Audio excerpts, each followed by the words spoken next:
দিব্যত্রয়ী চ্যানেলে আপনাদের সকলকে স্বাগত। অচিন্ত কুমার সেনগুপ্তর লেখা পরম পুরুষ শ্রী শ্রী রামকৃষ্ণ থেকে পাঠ। আজ পর্ব 125। ওম স্থাপকায় চ ধর্মস্য সর্বধর্মস্বরূপিণে অবতার বরিষ্ঠায় রামকৃষ্ণায় তে নমঃ। তবে এক গল্প শোনো। এক ব্রাহ্মণ অনেক যত্নে সুন্দর একটি বাগান করেছে। নানা রকমের গাছ ফুলে ফলে ভরা। সেদিন হলো কি, একটা গরু ঢুকে পড়েছে বাগানে। ঢুকে পড়েই বলা কওয়া নেই, খেতে শুরু করে দিয়েছে গাছগাছালি। দেখতে পেয়ে বামুন তো রেগে টং। হাতের কাছে ছিল এক আস্ত মস্ত লাঠি, তাই দিয়ে গরুর মাথায় মারলে এক ঘা। সেই ঘা এত প্রচণ্ড হলো যে গরুটা মরে গেল তক্ষুনি। মাথায় হাত দিয়ে বসে পড়ল বামুন। গোহত্যা করে ফেললুম হিন্দু হয়ে, এ পাপের কি আর চারা আছে? তখন তার মনে পড়ল বেদান্তে আছে, চোখের কর্তা সূর্য, কানের কর্তা পবন, হাতের কর্তা ইন্দ্র। ঠিকই তো। বামুন লাফিয়ে উঠল, এ গোহত্যা আমি করিনি, ইন্দ্র করেছে।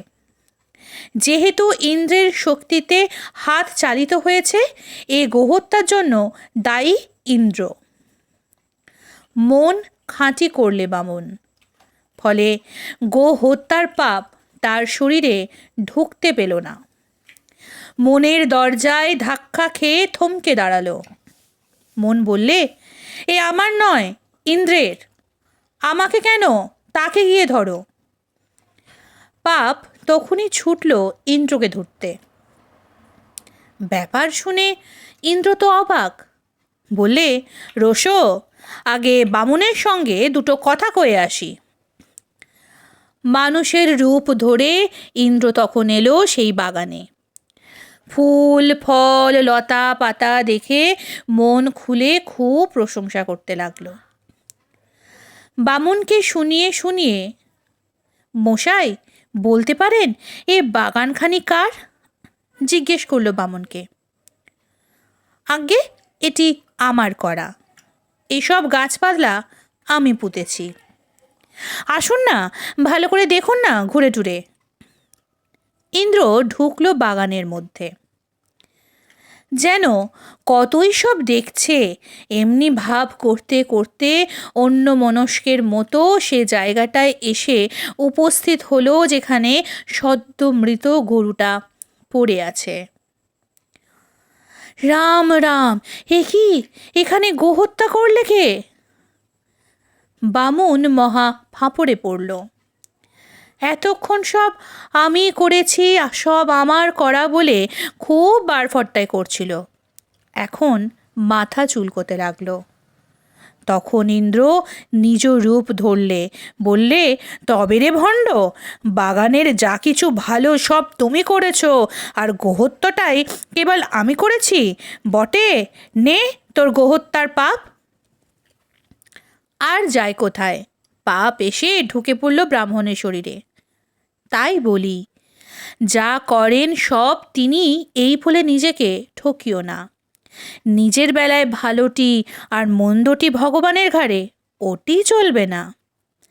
ভালো মন্দ সব তাকে অর্পণ করে ভালো মন্দের ওপারে চলে যাও। জ্ঞেয় বস্তু কি? সুখ দুঃখ রহিত ঈশ্বরই জ্ঞেয়। সুখ দুঃখ রহিত কোনো বস্তু আছে, থাকতে পারে? পারে। শীত আর গ্রীষ্মের সন্ধিস্থলে কি আছে? এমন একটি অনির্বচনীয় অবস্থা, যা শীতলও নয় উষ্ণও নয়।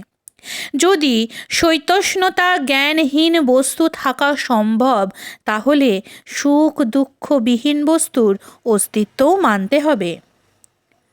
অমৃত সরকার ডাক্তার মহেন্দ্র সরকারের ছেলে। সে অবতার মানে না। তাতে দোষ কি? ঠাকুর বললেন স্নেহহাস্যে। ঈশ্বরকে নিরাকার বলে বিশ্বাস থাকলেও তাকে পাওয়া যায়, আবার সাকার বলেও যদি বিশ্বাস করো ঠকবে না। দুটি জিনিস শুধু দরকার, সে দুটি থাকলেই হলো। সে দুটির একটি হচ্ছে বিশ্বাস, আরেকটি শরণাগতি। ঈশ্বর মানুষ হয়ে এসেছেন, এই বিশ্বাস কি করা সোজা? 1 সের ঘটিতে কি 4 সের দুধ ধরতে পারে? তাই কথা হচ্ছে যে পথে যাও, যদি আন্তরিক হও ঠিক ঠিক মিলে যাবে অমৃত।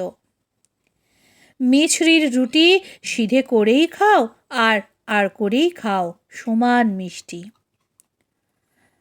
আবার সাকারবাদীদের মতে একটি দুটি দেবতা নয়, 33 কোটি।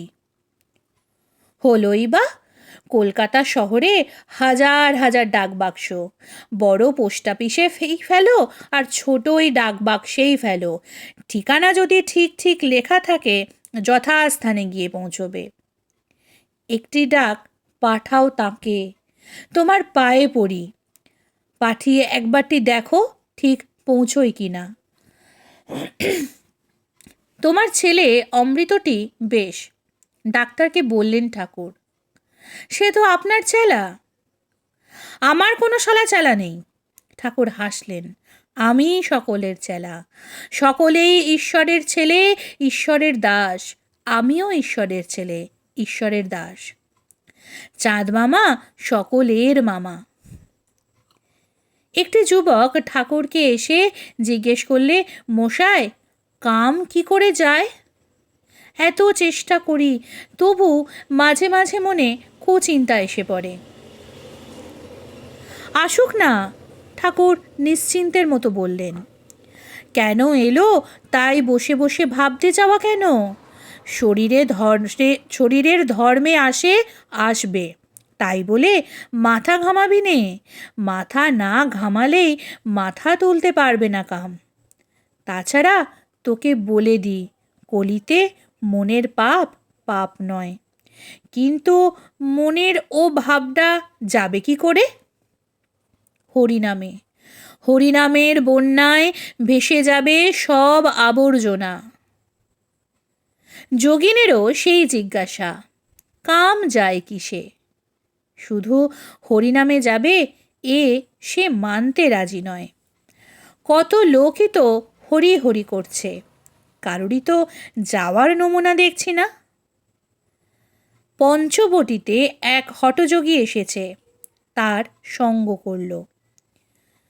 যদি কিছু আসন প্রাণায়ামের ক্রিয়া প্রক্রিয়া দিয়ে দমন করা যায় শত্রুকে। ঠাকুর তাকে ধরে ফেললেন, হাত ধরে তাকে টেনে নিয়ে চললেন নিজের ঘরের দিকে। তুমি আমার দিকে না গিয়ে এদিকে এসেছ, তাই না? তোকে শোন বলি, ওদিকে যাস নে। ও সব হঠযোগ শিখলে ও করলে মন শরীরের উপরেই পড়ে থাকবে সর্বক্ষণ, যাবে না ঈশ্বরের দিকে। আমি তোকে যা বলেছি সেই পথই ঠিক পথ, হরিনামের পথ। হরিনামের শব্দেই উড়ে যাবে পাপ পাখি। নিজেকেই তবু বেশি বুদ্ধিমান বলে যোগিনের ধারণা। ভাবলে এসব ঠাকুরের অভিমানের কথা, পাছে তাকে ছেড়ে আর কারু কাছে যাই, সেই ভয়েই অমনি একটা ফাঁকা উপদেশ দিয়েছেন। শেষকালে মনে কি ভাব এলো, ঠাকুরের কথা মতোই দেখি না কি করে। লেগে গেল হরিনামের মহোৎসবে। ঠাকুরের কি অশেষ কৃপা, কয়েকদিনের মধ্যে ফল পেল প্রত্যক্ষ। কিন্তু কাম ক্রোধ ঈশ্বর দিয়েছেন কিসের জন্যে? মহৎ লোক তৈরি করবেন বলে, বললেন ঠাকুর। মন্দ না থাকলে ভালোর মাহাত্ম্য কি? অন্ধকার না থাকলে আলোর দাম দেয় কে? সীতা বললেন, রাম, অযোধ্যায় সব যদি সুন্দর অট্টালিকা হতো তো বেশ হতো। অনেক বাড়ি দেখছি ভাঙা আর পুরনো। রাম বললেন, সব বাড়ি যদি সুন্দর হয়, নিখুঁত হয়, তো মিস্ত্রিরা কি করবে? থাক মন্দ থাক, পাপ থাক, কাম ক্রোধ, শুধু সংযম করো, সাবধান হও। কত রোগের থেকে সাবধান হচ্ছ, সম্ভোগের জন্যই কত অভ্যাস করছো সংযম, এও তেমনি। আর ঈশ্বরের চেয়ে বড় সম্ভোগ আর কি আছে? দেখ না এই হনুমানের দিকে চেয়ে, ক্রোধ করে লঙ্কা পোড়ালো, শেষে মনে করলো এই রে অশোক বনে যে সীতা আছেন, তখন ছটফট করতে লাগলো। তাই তো বলি রাস টানো। মদনকে দগ্ধ করলে শিব, মুগ্ধ করলে কৃষ্ণ। শিব মদন দহন, আর কৃষ্ণ মদন মোহন। দাক্ষিণাত্য বেড়াবার সময় রামচন্দ্র ঠিক করলেন চতুর্মাস্য করবেন। চতুর্মাস্য কাটাবার জন্যে একটি পাহাড় মনোনীত করলেন। গিয়ে দেখলেন সেখানে একটি শিব মন্দির। রাম লক্ষ্মণকে বললেন, মন্দিরে যাও, শিবের অনুমতি নিয়ে এসো। মন্দিরে গিয়ে শিবকে লক্ষ্মণ জানালো তাদের প্রার্থনা। শিব কিছুই বললেন না, শুধু অন্য মূর্তি ধারণ করলেন। অন্য মূর্তি মানে অদ্ভুত এক নৃত্য মূর্তি। নিজ লিঙ্গ নিজের মুখে পড়ে নৃত্য করছেন। লক্ষ্মণ ফিরে এলো রামের কাছে, তাকে বললে সব আগাগোড়া। শুনে রাম উৎফুল্ল হলেন। লক্ষ্মণ বললে, বুঝলুম না কিছু। রাম বললেন, শিব অনুমতি দিয়েছেন। তিনি ওই মূর্তির মাধ্যমে বলেছেন, লিঙ্গ আর জিহ্বা সংযম করে যেখানে খুশি সেখানে থাকো। রসনা আর বাসনাকে যদি একসঙ্গে বন্দি করতে পারো, তাহলেই অভয় লাভ। চৈত্র মাসের প্রচণ্ড রোদে ঠাকুর এসেছেন বলরাম মন্দিরে। বললেন, বলেছি 3টের সময় যাব, তাই আসছি, কিন্তু বড় ধূপ। ভক্তেরা হাওয়া করতে লাগলো ঠাকুরকে। সেবা করবে না সুধাদ্রব মুখের দিকে তাকিয়ে থাকবে বুঝতে পারছে না। পাখার ছন্দ ভুল হয়ে যাচ্ছে। ছোট নরেন আর বাবুরামের জন্যে এলাম। মাস্টারের দিকে তাকালেন ঠাকুর। পূর্ণকে কেন আনলে না? সভায় আসতে ভয় পায়, বললে মাস্টার। ভয়? হ্যাঁ, পাছে আপনি 5 জনের সামনে সুখ্যাত করে বসেন, সব লোক জানাজানি হয়। বাহ, এ তো বেশ কথা। ঠাকুর বললেন অন্য মনস্কের মতো, কে জানে কখন কি বলে ফেলি। যদি বলে ফেলি তো আর বলবো না। আচ্ছা, পূর্ণর অবস্থা কীরকম দেখছো? ভাবটা ভয়? কই, বাইরে তো কিছু দেখতে পাই না। কি করে পাবে? তার আকর আলাদা, বাইরে তো আর ফুটবে না ভাব। হ্যাঁ, আমিও তাকে সেদিন বলছিলুম আপনার সেই কথাটা। মাস্টার বললে প্রফুল্ল মুখে। কোন কথাটা? সেই যে বলেছিলেন সায়র দিঘিতে হাতি নামলে টের পাওয়া যায় না, কিন্তু ডোবায় নামলে তোলপাড় হয়ে যায়। শুধু তাই নয়, পাড়ের ওপর জল উপচে পড়ে। ঠাকুর জুড়ে দিলেন আর একটু, কিন্তু তাছাড়া দেখেছ ছেলেটার আর সব লক্ষণ ভালো। হ্যাঁ, মাস্টার সায় দিল। চোখ দুটো জলজল করছে, যেন ঠেলে বেরিয়ে আসছে সম্মুখে। চোখ শুধু উজ্জ্বল হলেই হয় না, এ অন্য জাতের চোখ। আচ্ছা, ঠাকুর আর একটু অন্তরঙ্গ হলেন। তোমায় কিছু বলেছে? কি বিষয়? এই এখানকার সঙ্গে দেখা হবার পর কিছু হয়েছে তার? হ্যাঁ বলেছে, ঈশ্বর চিন্তা করতে গেলে, আপনার নাম করতে গেলে চোখ দিয়ে জল পড়ে, গায়ে রোমাঞ্চ হয়। বাহ, তবে আর কি, যেন মুক্ত হওয়ার শান্তি পেলেন ঠাকুর। কতক্ষণ পরে মাস্টার আবার বললে, সে হয়তো দাঁড়িয়ে আছে।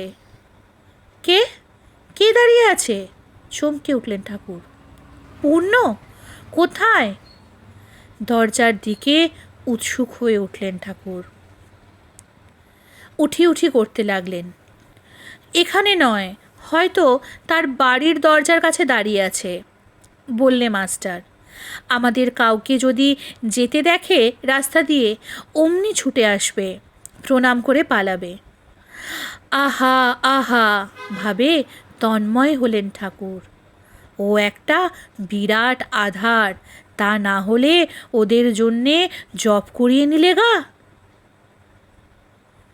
সবাই কৌতূহলী হয়ে তাকালো।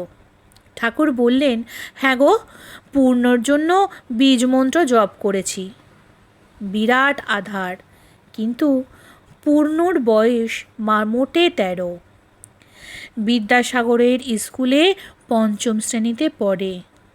ঠাকুরের কাছে যে আসে, বাড়ির লোক পছন্দ করে না একদম, তাই লুকিয়ে লুকিয়ে আসে, এক আধটু মাস্টার মশাইয়ের ছায়ায় ছায়ায়।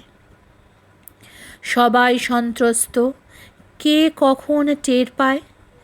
সকলের চেয়ে ভয় বেশি মাস্টার মশাইয়ের, কেননা বাড়ির লোক জানতে পেলে তাকেই দায়ী করবে সর্বাগ্রে। পূর্ণের আশা কোনো ভক্তের আশা নয়, এমনি কোনো এক পদভোলা পথের ছেলে ঢুকে পড়া, সব সময়ে আড়াল করে রাখার চেষ্টা। এতই যখন ভয়, তখন ও ছেলেকে পথ দেখানোর কি দরকার?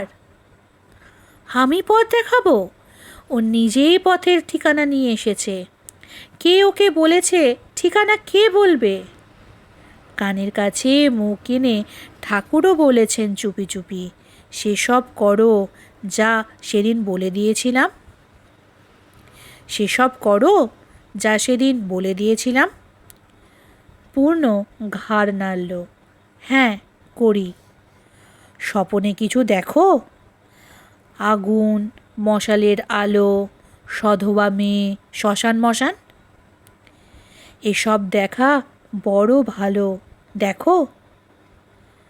পূর্ণ হাসল এক মুখে, বললে, আপনাকে দেখি। তাহলেই হলো, দেখারও দরকার নেই, শুধু টানটুকু থাকলেই হলো। তুমি তো আয় আয় করছোই, আমি শুধু যাই যাই করছি না। তুমি যদি কারণ রূপে আছো, এবার তারণ রূপে এসো। তোমার রূপ সর্বপ্রত্যক্ষভূত হোক, তোমার চরণতরি আশ্রয় করতে দাও। তোমার চরণতরি আশ্রয় করে ভাবার দিকে যেন গোষ্পদ জ্ঞান করতে পারি, তোমার উন্নতি হবে। পূর্ণকে বললেন শেষ কথা, আমার উপর তোমার টান তো আছে। কাছি দিয়ে নৌকো বাঁধা আছে ঘাটে, তুমি জোয়ারের জল হয়ে সেই কাছিতে টান দাও, আমি যেন তোমার দিকে মুখ ফেরাতে পারি। আমার হাল না থাক, পাল না থাক, তবু তুমি আমাকে ভাসিয়ে নিয়ে চলো। তুমি হও আমার স্রোতের টান, সব ভাসানোর, সব ডুবানোর টান। ঠাকুরের তখন অসুখ। পূর্ণ চিঠি লিখেছে ঠাকুরকে। কি লিখেছে পড়ো তো। আমার খুব আনন্দ হয়। কে একজন পড়ে শোনালো পূর্ণর চিঠি। এত আনন্দ যে মাঝে মাঝে রাত্রে ঘুম হয় না। আমার গায়ে রোমাঞ্চ হচ্ছে। অসুখের কষ্টকে নিমেষে উড়িয়ে দিলেন। আহা, দেখি দেখি চিঠিখানা। চিঠিখানা নিলেন হাতে করে, মুড়ে টিপে দেখতে লাগলেন। বললেন, অন্যের চিঠি ছুঁতে পারি না, কিন্তু এর চিঠি বেশ ভালো চিঠি, ধরতে পারি হাতের মধ্যে, ধরতে পারি বুকের উপর। তোমার এই আকাশ ব্যাপিনী জ্যোতির্ময়ী নক্ষত্র লিপিটি কবে ধরতে পারবো হাতের মুঠোয়? কবেই বা ধরতে পারবো বুকের ওপর? ওম নিরঞ্জনং নিত্যমনন্তরূপং ভক্তানুকম্পাদ্ভীতবিগ্রহং বৈ ঈশাবতারং পরমেশমিড্ডং তং রামকৃষ্ণং শিরসা নমামি। আজকের পর্ব এখানেই শেষ হলো। পরবর্তী পর্ব আসবে আগামীকাল। নমস্কার, সঙ্গে থাকুন, সুস্থ থাকুন, ভালো থাকুন। জয় ঠাকুর।